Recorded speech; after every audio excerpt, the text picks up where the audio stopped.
नमस्कार. मागील व्हिडिओमध्ये 2 दिवसापूर्वी आपण एक व्हिडिओ अपलोड केला. त्या व्हिडिओमध्ये गांधर्वाच्या परीक्षांसंदर्भातला व्हिडिओ होता आणि तो गायनासाठी व्हिडिओ केला होता आणि तो भाग पहिला होता. आज भाग दुसरा अपलोड करत आहोत. पहिल्या भागामध्ये आपण भूप, दुर्गा आणि काफी राग आणि 2 ताल याची माहिती घेतली. दुसऱ्या भागामध्ये आपण राग भिंपलासी, बागेश्री आणि देस आणि खमाज या रागांविषयी माहिती आणि 2 तालांची माहिती बघणार आहोत. तर मागचा व्हिडिओ आणि या व्हिडिओमध्ये आपला पूर्ण गायनाचा सिलेबस कव्हर होत आहे. यानंतर मी दुसरा एक व्हिडिओ अपलोड करणार आहे. तो म्हणजे अत्यंत महत्त्वाचा थिअरी म्हणजे ओरली जे प्रश्न विचारतात त्या संदर्भात सुद्धा मी व्हिडिओ अपलोड करणार आहे. पण आज या 4 रागांचा व्हिडिओ आपणास पाहायला मिळणार आहे. हा माझा छोटासा प्रयत्न असणार आहे. राग भिंपलासी पासून सुरुवात करतोय आपण. आज राग भिंपलासी.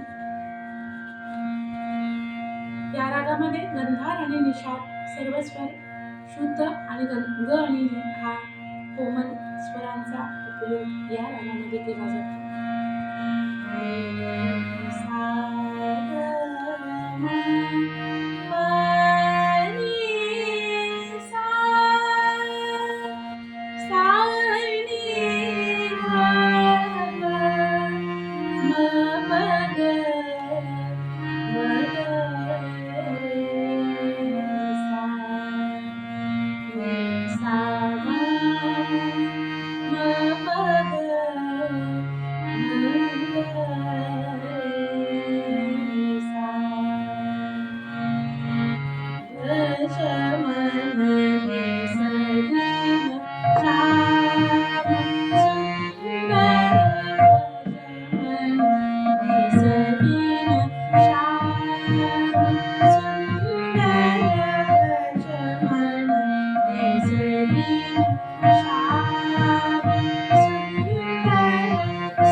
राग भिंपलासी.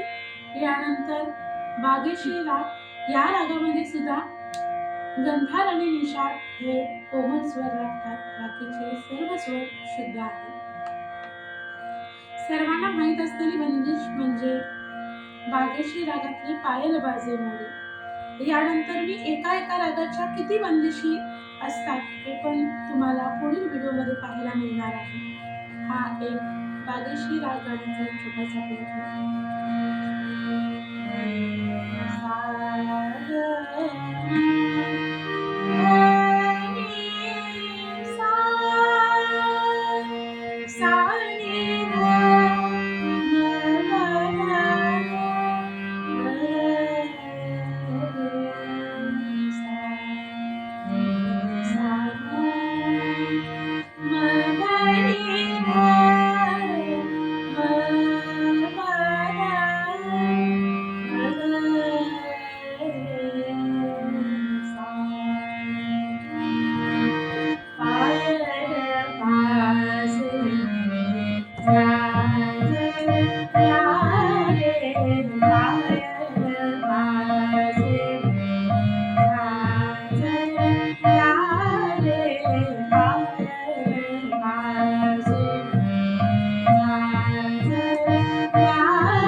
यानंतर राग खमाज.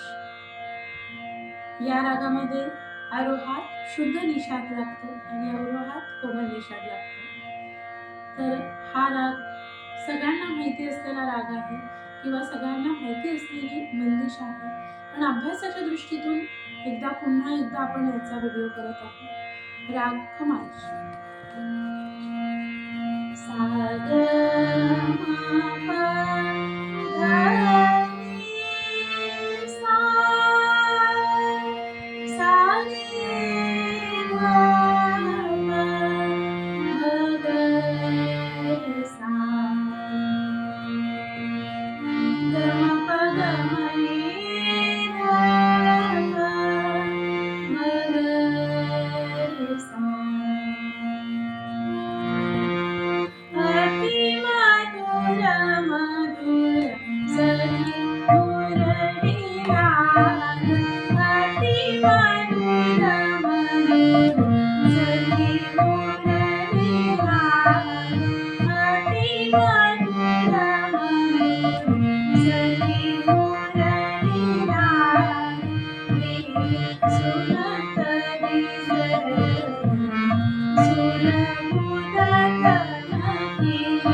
यानंतर दुसरा राग जो आहे या वर्षीतला चौथा राग मी सांगत आहे, म्हणजे राग देस जो आहे त्या राग देस रागाची छोटीशी बंदिश ताल त्रिताल मधीलच आहे.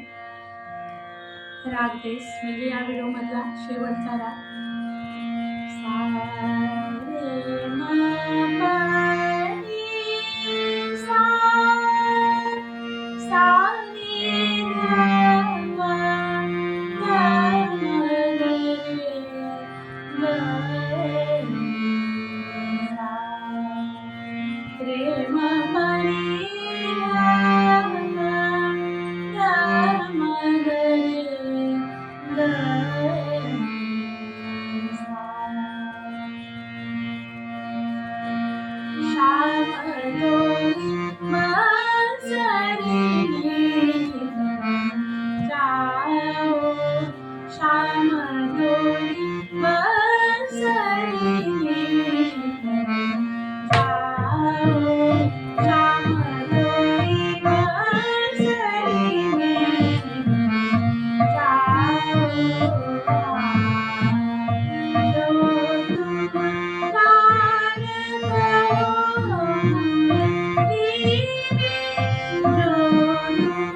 यानंतर मागील व्हिडिओमध्ये आपण त्रिताल आणि दादरा हे ताल घेतले होते.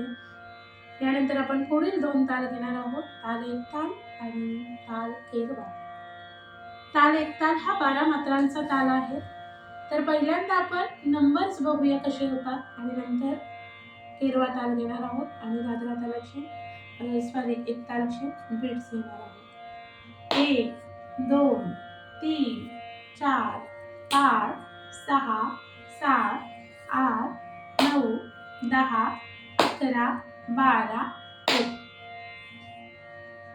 धिन धिन धागे तिरकिट तू ना कत ता धागे तिरकिट धी ना धिन. हा ताल होता एक ताल. याची दुप्पट पण करून दाखवते. एक ताल हा काही वेळेस विचारला जातो, कारण एखाद्या वेळेस आपण एक ताल मधील बंदिश म्हणालो तरच हा ताल विचारला जातो. खरं शक्यतो प्रारंभीच्या परीक्षेमध्ये ताल त्रिताल, दादरा आणि केरवा हे महत्त्वाचे ताल आहेत आणि हे ताल विचारले जातात. पण एक ताल हा मी एक्स्ट्रा अभ्यासासाठी किंवा एखादी बंदिश तुम्ही एक ताल मध्ये बसवली तर हा ताल तुम्हाला आला पाहिजे म्हणून मी याचा व्हिडिओ करत आहे.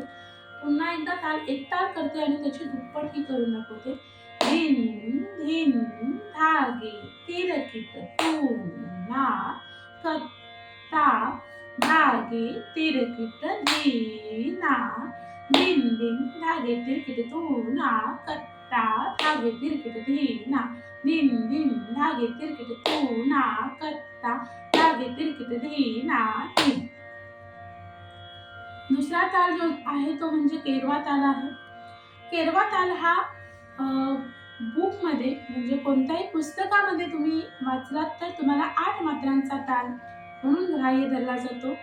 पण आपण अभ्यासक्रमात करताना काही जण 4 मात्रांचा करतात आणि काही जण 8 मात्रांचा असा केला जातो. 4 मात्रांचा केला तरीही काही चुकीचं नाही आणि 8 मात्रांचा केला तरीही चुकीचं नाही. मी तुम्हाला पहिल्यांदा 4 मात्रांचा करून दाखवतो. आता आपण करत असतो. धागे न ती न क धी न धा. याचा नंबर सेम आहे. 1 2 3 4 1. याची एकपट आणि दुप्पट. धागे न ती न क धी न धागे न ती न क धी न धागे न ती न क धी न धा. बुक मध्ये असा आहे तो पण मी करून दाखवते. धागे नती नक धीन, हा पण 4 मात्रांचा केला, पण ते एक एक एक एक मध्ये केलेला आहे. म्हणजे कशा पद्धतीने केलेला आहे, धागे नती नक धीन धा, असा बुक मध्ये लिहिलेला आहे. दोन्हीही ताल बरोबर आहे. तुम्हाला जशा पद्धतीने करता येईल तशा पद्धतीने तुमचे गुरुजी शिकवतील किंवा तुमचे गुरुवर्य शिकवतील त्या पद्धतीने तुम्ही करू शकता. आजचा व्हिडिओ आपण इथेच थांबवणार आहोत, कारण आज आपण 4 राग बघितले, राग पिंपलासी, बागेश्री, देस आणि खमाज, आणि 2 तालांची माहिती सांगते शेवटी. ताल एक ताल आहे, मात्रा संख्या 12 आहे आणि 2-2 मात्रांचे 6 खंड आहेत. टाळी 1, 5, 9 आणि 11व्या मात्रेवर अशा 4 टाळ्या आहेत. खाली 3ऱ्या आणि 7व्या मात्रेवरती आहे. त्यानंतर ताल केरवा तुम्ही बुक प्रमाणे जर केला तर मात्रा संख्या 8 होतात. टाळी पहिल्या मात्रेवर आणि खाली 5व्या मात्रेवरती. काही जण 4 मात्रांचा ताल करतात, त्या पद्धतीने केला तर मात्रा संख्या 4 होतात. पहिल्या मात्रेवरती टाळी आणि 3ऱ्या मात्रेवरती खाली असा केला जातो. माहिती सांगायची राहिली होती म्हणून पुन्हा एकदा माहिती सांगितली. आजचा व्हिडिओ आपण इथेच थांबवणार आहोत. पुढील भागामध्ये प्रारंभिकसाठी विचारल्या जाणाऱ्या व्याख्या आणि रागांची माहिती कशी असते ते विद्यार्थ्यांकडून माझ्या मी बोलून घेणार आहे. आणि पुढचा व्हिडिओ हा थेरीचा असणार आहे. खरंच तुम्हाला हा खूप व्हिडिओ महत्त्वाचा आहे आणि माहिती तुम्हाला बरीच या व्हिडिओमधून मिळणार आहे. हा माझा छोटासा प्रयत्न आहे प्रारंभिकच्या विद्यार्थ्यांसाठी, वादन करणाऱ्या विद्यार्थ्यांकरिता आणि गायन करणाऱ्या विद्यार्थ्यांकरिता हा व्हिडिओ बनवण्यात येणार आहे. आणि खरंच हा विद्यार्थ्यांनी जर व्हिडिओ पाहिला तरी सुद्धा तुम्हाला बऱ्याच प्रकारे माहिती मिळू शकते. काही विद्यार्थ्यांना ऐकण्याची सवय असते आणि श्रवण करून सुद्धा बऱ्याच गोष्टी समजू शकतात. काही जर तुम्हाला शंका असेल तर तुम्ही तुमचा प्रतिक्रिया कमेंट बॉक्समध्ये नोंदवू शकता. काही माझ्याकडून तुम्हाला शक्य असेल तेवढी मी माहिती पुरवण्याचा प्रयत्न करेन. काही चुकल्यास क्षमा असावी. आणि आजचा व्हिडिओ आपण इथेच